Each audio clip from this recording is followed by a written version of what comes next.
Hvala lepa za besedo, hvala organizatorjem za povabilo in lep dober dan vsem navzočim. Govoril bom o osnovni šoli. To je tema, ki mi je zelo pri srcu, saj dobra osnovna šola pomeni temelj zdrave prihodnosti naroda. Res pa je, da za to temo formalno nisem strokovnjak.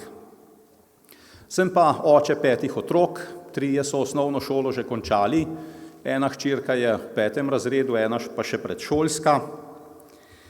V vsem času šolanja svojih otrok sem se tako prebil skozi 28 razredov osnovne šole in vseh 15 letih, kolikor to traja, sem bil v šoli aktiven, se za šolo zanimam. Dolga leta sem predsednik sveta staršev, član sveta šole. V prejšnji vladi sem bil član sveta praktikov, v sedanji vladi sem član delovne skupine za osnovno šolo in tudi zaradi tega sem seveda marsikaj prebral, se pogovarjal z veliko ljudmi, se seznanil z različnimi koncepti in praksami in predvsem starševske strani tudi s tem, kako te zadeve delujejo v praksi. Iz vsega tega sem si zgradil svojo podobo dobre šole, kakršna bi morala biti, in o tem bi vam rad na kratko spregovoril. Dobra šola mora biti najprej dobro zasnovana, potem pa tudi kakovostno izvedena. Zasnova in izvedba sta sicer soodvisni, a vendarle se bom najprej posvetil konceptu, torej zasnovi dobre šole. Nič novega ne bom povedal, če rečem, da mora dobra šola temeljiti na 4 dobro znanih Delorsovih stebrih: učiti se, da bi vedeli, učiti se, da bi znali delati, učiti se sobivati in učiti se biti. Prva 2 stebra sta povezana z osnovnim poslanstvom šole, posredovanjem znanja in učenjem uporabe tega znanja. Po mojem mnenju se v slovenski šoli še vedno preveč poudarja predvsem količina faktografskega znanja. Posledično pa je premalo pozornosti namenjene razumevanju, ki pa je edini način, da se to znanje uporabi na praktičnih novih problemih. Menim, da se mora tako imenovano čiščenje nepotrebnih vsebin osnovnošolskega kurikula nadaljevati, hkrati pa je treba razvijati pristope aktivnega učenja, uporabe tega znanja za reševanje novih problemov. Pri tem je nujno upoštevati še eno prav tako dobro znano dejstvo. Danes se svet tako hitro spreminja, da nihče natančno ne ve, kakšna znanja in veščine bodo potrebovali v svoji aktivni dobi današnji šolarji. Zelo verjetno se bodo morali celo življenje učiti nove stvari. Zato jih mora osnovna šola opremiti predvsem z veseljem do učenja in znanjem, kako se učiti. Pri tem ni nič narobe, če učenci spoznajo, da je učenje delo, ne zabava ali igra. Včasih tudi trdo delo. Vendar, to veste tudi navzoči, tudi trdo delo lahko opravljamo z veseljem. Po mojem je pozitiven odnos do učenja prav tako pomemben kot veščina učenja in pri obojem bi morali biti enako pozorni. Druga 2 Delorsova stebra zadevata vzgojo in opozarjata, da mora šola razvijati celovito človeško osebnost.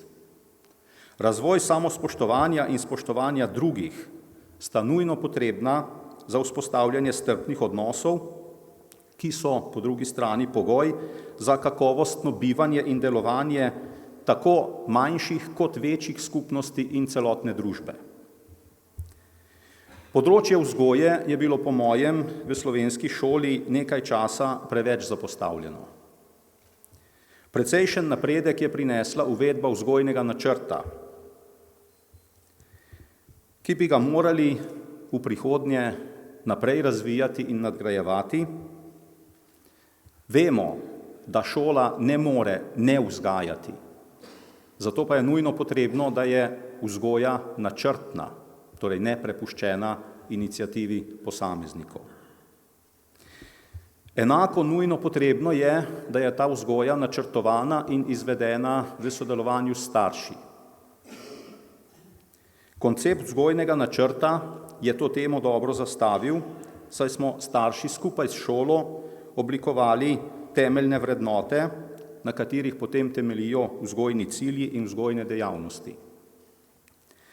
Bojim se, da bo brez sistemske spodbude to dobro zastavljeno delo počasi zamrlo in bosta druga dva Delorsova stebra oslabela, s hudimi kratkoročnimi posledicami za šolsko klimo in dolgoročnimi posledicami za družbena dogajanja, katerih akteri bodo sedanji učenci, tedanji odrasli, s primanjkljajem v znanju in veščinah bivanja in sobivanja.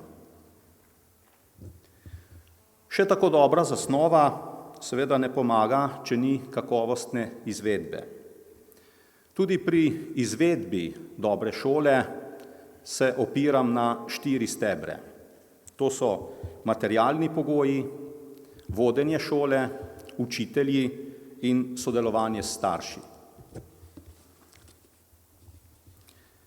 Da je za dobro delovanje šole potreben primeren prostor s primerno opremo in primernimi pripomočki, bi se morali zavedati predvsem pri načrtovanju prioritet pri razporejanju skupnega občinskega in državnega denarja. Samo za ilustracijo, znano je, da prostorska stiska vodi do porasta nasilja v šoli in s tem uničujoče vpliva na njeno delovanje.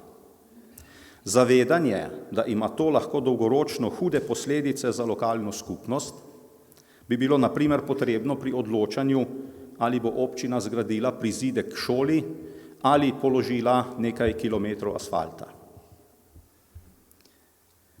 Za dobro delo šole je seveda potrebno tudi dobro delo ravnatelja. Dobrega ravnatelja je treba najprej najti oziroma izbrati, nato pa mu tudi omogočiti, da dobro dela. Menim, da je sedanji sistem izbire ravnateljev v osnovi dober, še boljši pa bi bil, če bi bili sveti šol uravnoteženi po sistemu 3 učitelji, 3 starši, 3 predstavniki občine. V kratkem času, ko je ta sistem veljal, imam informacije z več šol, da je deloval dobro. Z omogočanjem dobrega dela ravnateljev pa mislim predvsem na to, naj bi bil ravnatelj pedagoški vodja, ki povezuje in usmerja delo kolektiva.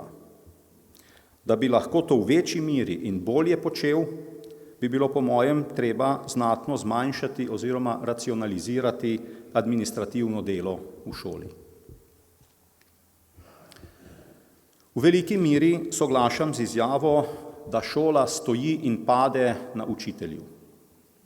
Od 4 izvedbenih stebrov, ki sem jih navedel, je verjetno učitelj, motiviran in dober učitelj najpomembnejši. Vprašanje, kako v šolskem sistemu zagotoviti dobre učitelje, ki bodo z veseljem in žarom opravljali svoj odgovorni in naporni, a po mojem prepričanju vendarle lepi poklic, zelo kompleksno. Začne se pri vpisu študentov na pedagoško fakulteto brez preverjanja osebnostnih lastnosti in svetovanja glede primernosti izbire tega poklica. Nadaljuje z študijskim programom in omejeno selekcijo, potem sledi še izpopolnjevanje ali neizpopolnjevanje učiteljev med opravljanjem poklica. Za podrobno razčlembo vseh teh vidikov v teh 10 minutah žal ni časa. Sem pa prepričan, da bi dolgoročno na razvoj kakovosti zelo ugodno vplival dvig družbenega ugleda učiteljev, ki bi povečal interes za poklic in omogočil izbiro najboljših kandidatov. Hkrati bi sistem moral omogočati preusmeritev za tiste, ki so zares zgrešili poklic kajti v šoli za slabe učitelje ne bi smelo biti prostora, in zagotavljati strokovno rast dobrih in ustrezno nagrajevanje izjemnih učiteljev, ki sem jih tudi številne srečal v svoji šolski praksi. Na koncu še nekaj besed o 4. izvedenem stebru, sodelovanju med šolo in starši. Starši imamo naravno in ustavno pravico in dolžnost sodelovati pri izobraževanju svojih otrok in primerno uresničevanje te pravice in dolžnosti je eden od pogojev za dobro šolo. Te naše pravice in dolžnosti ne more opraviti nihče drug. Se pridružujem prvemu govorniku, tukaj moramo mi opraviti svoje delo.